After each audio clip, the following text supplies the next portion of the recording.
തോന്നുമ്പോഴൊക്കെ വന്ന് തല്ലി ചതച്ചിട്ട് പോവാൻ പട്ടികളൊന്നുമല്ലേ മാന ഇവിടുത്തെ തൊഴിലാളികള്. കാര്യം പറഞ്ഞിട്ട് കൈപൊക്കുന്ന അയറുകൂട്ടർക്ക് നല്ലത്. കാരണം പറയാതെ കൈപൊക്കിയാ നീ എന്ത് ചെയ്യടാ? ആ പൊക്കുന്ന കൈ ഞാൻ അറിഞ്ഞ് താഴെ ഇടും, അത്രേ ഉള്ളൂ. നീ ഇപ്പോ മാർക്കറ്റിൽ ഒരു ചുമട്ട് തൊഴിലാളി മാത്രമല്ല, ഒരു പോലീസ് ഉദ്യോഗസ്ഥന്റെ പിരിയാനാവാത്ത കൂട്ടുകാരൻ കൂടിയാണ്. എന്റെ ജീവിതത്തിലെ ഏറ്റവും വലിയ ആഗ്രഹമായിരുന്നു നിന്റെ ഈ പോലീസ് വേഷത്തിൽ കാണുക എന്നത്. നമ്മൾ കുട്ടിക്കാലത്ത് കള്ളും പോലീസും കളിക്കുന്ന ഓർമ്മയുണ്ടാ കുഞ്ഞാലി? അന്നും നീ തന്നെയായിരുന്നു പോലീസ്, ഞാൻ കള്ളനും. നീ സ്കൂളിൽ പോകണമെന്ന് അച്ഛൻ എത്ര നിർബന്ധമായിരുന്നു? അന്ന് എനിക്കതിനുള്ള വിവരമില്ലായിരുന്നു. എന്റെ വാപ്പക്കും വിവരമില്ലായിരുന്നു. അതുകൊണ്ടല്ലേ നമുക്ക് 5 വയസ്സുള്ളപ്പോ വാപ്പ എന്നേറ്റേച്ചും പടച്ചോണ്ടടുത്തേക്ക് പോയത്.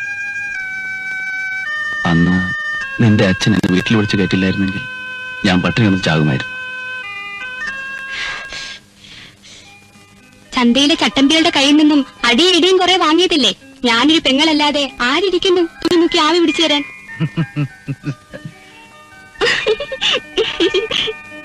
കണ്ടോടാ കുഞ്ഞാലി, ഇതാണ് പണ്ടച്ഛൻ പറയാറുള്ളത്. അദ്ദേഹത്തിന് 3 മക്കളുണ്ടെന്ന്. നമ്മുടെ അന്തസ്സിന് ചേർന്നല്ല കുഞ്ഞാലിക്ക ഈ വഴക്കും വയ്യാവേലി. അന്യായം കണ്ടാൽ അത് കണ്ടോണ്ട് നിൽക്കാൻ എന്നെ കിട്ടില്ല. പോലീസും കോടതിയൊക്കെ ഇടപെട്ട് വരുമ്പോ വാദിയെ പ്രതിയാക്കുന്ന നാടാ നമ്മുടേത്. പോലീസിനെ നീ നീതിയൊന്നും പഠിപ്പിക്കണ്ട. കഴിവതും മറ്റുള്ളവരുമായി യോജിച്ചു പോകുന്നതാണ് എല്ലാവർക്കും നല്ലത്. നിയമത്തിന്റെ ഭാഷയൊന്നും എനിക്കറിയില്ല, സ്നേഹത്തിന്റെ ഭാഷ എനിക്കറിയും. ഒരു പോലീസ് ഉദ്യോഗസ്ഥ എന്ന നിലയിൽ എനിക്ക് നിയമത്തെ മാത്രമേ സ്നേഹിക്കാൻ കഴിയൂ. ഒരു കാര്യം ഞാൻ തീർത്തു പറഞ്ഞേക്കാം. കമ്പോളത്തിൽ നീ വഴക്കുണ്ടാക്കിയെന്ന് കേട്ടാൽ അന്ന് ഞാൻ ഈ ഉദ്യോഗം രാജിവെക്കും. മധു, ചേട്ടാ, എന്നെ ആര് തല്ലിയാലും ഞാൻ ഇനി തിരിച്ചു തല്ലില്ല. ഞാൻ ഈ നാട് വിട്ട് ഈ നിമിഷം പോയിക്കോളാം. നീ ഉദ്യോഗത്തിൽ നിന്ന് പിരിയരുത്. എന്റെ ജീവനാടാ നിന്റെ ഉദ്യോഗം.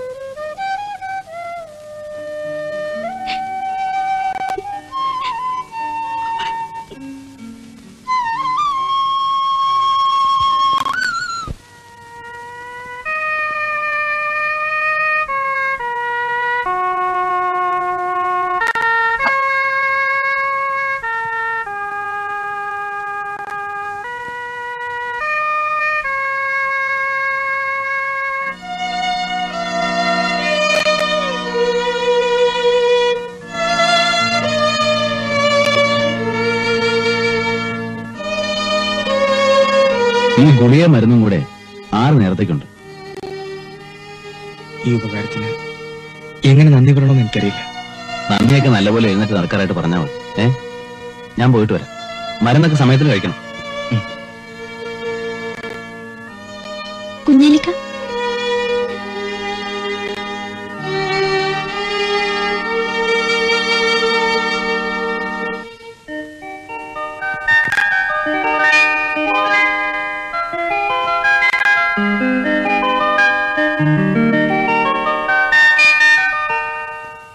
ചേട്ടൻ കാരണം എനിക്കിപ്പോ കോളേജിൽ പോലും പോകാൻ വയ്യാതായിരിക്കാണ്. അവനിപ്പോ ഇവിടെയും വരാറില്ലല്ലോ. എന്ത് ചെയ്യാ, മകനായി പോയില്ലേ, ക്ഷമിക്കാതിരിക്കാൻ പറ്റും. ഡാഡി, എനിക്കൊരു 500 രൂപ വേണം. പിക്നിക്കിന് പോകാനാണ്. 500 രൂപ? തരൂ ഡാഡി, ഇനി ഞാൻ ചോദിക്കില്ല. ഇതാ സേഫ് തുറന്ന് എടുത്തോളൂ. Thank you daddy. ചെയ്തു ഇരിക്കൂ. ലോഡുകളെല്ലാം പറഞ്ഞ സമയത്ത് എന്നെ കൊണ്ടെത്തിച്ചു. തൊഴിലാളികളുടെ ആത്മാർത്ഥം കൊണ്ടാണ് ഇത്രയും വേഗം ജോലി തീർക്കാൻ കഴിഞ്ഞത്. സേതുവിന് ഒരു കാര്യം ഏൽപ്പിച്ചാൽ അത് കൃത്യസമയത്ത് നടക്കുമെന്ന് എനിക്കറിയാം. Okay daddy. മോള് ചെല്ലു. മുതലാളി, ഞാനിന്ന് വന്നത് ഞങ്ങളുടെ ബോണസിന്റെ കാര്യം സംസാരിക്കാനാണ്. അതിന് അല്പം കൂടി സമയം തന്നുകൂടെ? അത് പറ്റില്ല. ഞാൻ എന്റെ തൊഴിലാളികളുടെ കാര്യത്തിൽ ഒട്ടും വിട്ടുവെച്ചേക്ക് തയ്യാറല്ല. ഒരു നല്ല തൊഴിലാളി മുതലാളി ബന്ധം സൃഷ്ടിക്കാനാണ് എന്റെ ശ്രമം. സേതു, മുതലാളി ഇല്ലെങ്കിൽ തൊഴിലാളി ഇല്ലെന്ന് ഓർക്കണം. തൊഴിലാളി ഇല്ലെങ്കിൽ മുതലാളിയില്ല. ഞാൻ സേതുവിനെ ഒന്ന് പരീക്ഷിക്കാൻ വേണ്ടി പറഞ്ഞതല്ലേ. ബോണസിന്റെ കാര്യം അടുത്ത ആഴ്ച തന്നെ ശരിപ്പെടുത്താം. പിന്നെ സേതുവിന് പണത്തിന്റെ ആവശ്യമല്ലെന്നുണ്ടെങ്കിൽ എന്നെ ഒന്ന് കണ്ടാവും. എനിക്ക് എന്റേതായ ബുദ്ധിമുട്ടുകൾ ഒന്നുമില്ല. എന്റെ തൊഴിലാളികളുടെ ബുദ്ധിമുട്ടുകൾ മാത്രം പരിഹരിച്ചാൽ മതി. ആ, ഞാൻ പോവുകയാണ്. ആ ശരി.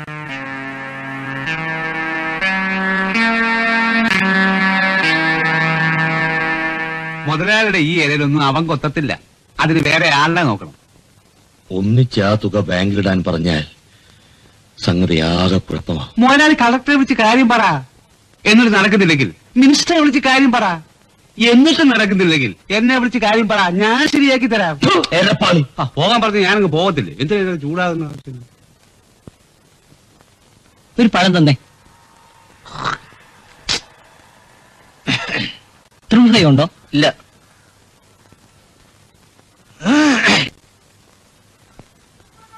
ഫാൻറ്റ ഉണ്ടോ? ഇല്ല.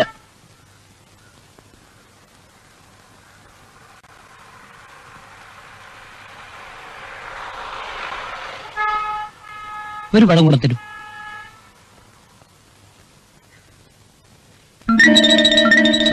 സാറേ, സമയം എന്തായി? 3:30. 3:30 ആയുള്ളൂ. പാളയത്തേക്ക് എപ്പോഴാ വണ്ടി? ഇപ്പൊ ഉണ്ട്. ആ, ഇപ്പൊ എപ്പോ? ഇപ്പൊ ഉണ്ടല്ലേ. ശരി.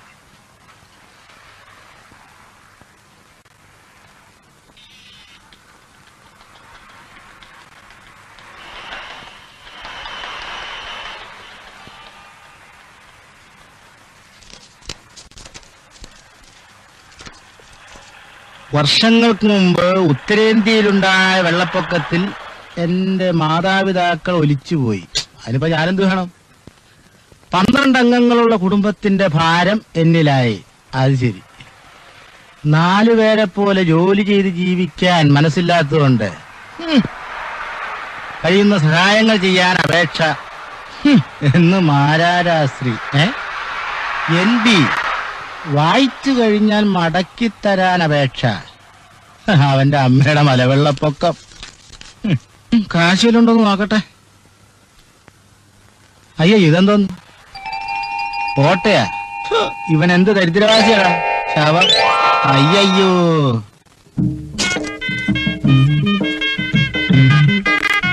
എത്ര പറഞ്ഞാലും കുഞ്ഞാലിക്ക് കേൾക്കത്തില്ല. എന്താ പുതിയ ഷർട്ടുകളിടാത്തെ? മധു കാക്കി ഉടുപ്പിടുന്നത് അവൻ പോലീസ് ഓഫീസർ ആയതുകൊണ്ടാ. എന്റെ ജോലിക്ക് പറ്റിയ വേഷം ഇതാ. ഇത്രയും നേരം നീ എനിക്ക് വിളമ്പി തന്നില്ലേ, ഇനി ഞാൻ നിനക്ക് വിളമ്പിത്തരാം. എനിക്കറിയാം, ഞാൻ വിളമ്പത്തില്ല. വേണ്ട വേണ്ട, ഒറ്റയ്ക്ക് വിളമ്പി തിന്നാലേ നീ 2 കഴിയുടെ ചോറ് തിന്നു.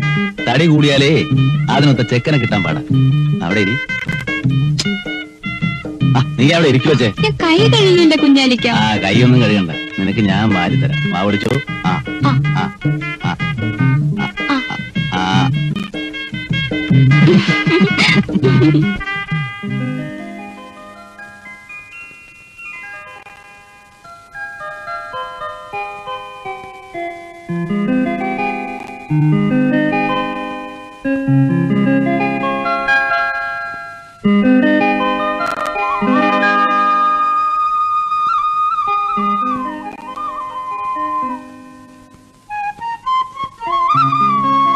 എന്താ ഇന്നലെ വീട്ടിൽ വന്നിട്ട് പെട്ടെന്ന് പോയി കളഞ്ഞത്? കാണേണ്ട ആളിനെ കണ്ടു, കാര്യം പറഞ്ഞു, തിരിച്ചു പോന്നു. സേതു കാണേണ്ട ആളിനെ കണ്ടു, പക്ഷേ സേതുവിനെ കാണാൻ കൊതിച്ചിരുന്ന ആളിനെ കണ്ടില്ല. എന്നെ കാണാൻ കൊതിച്ചിരുന്നു. ആര്?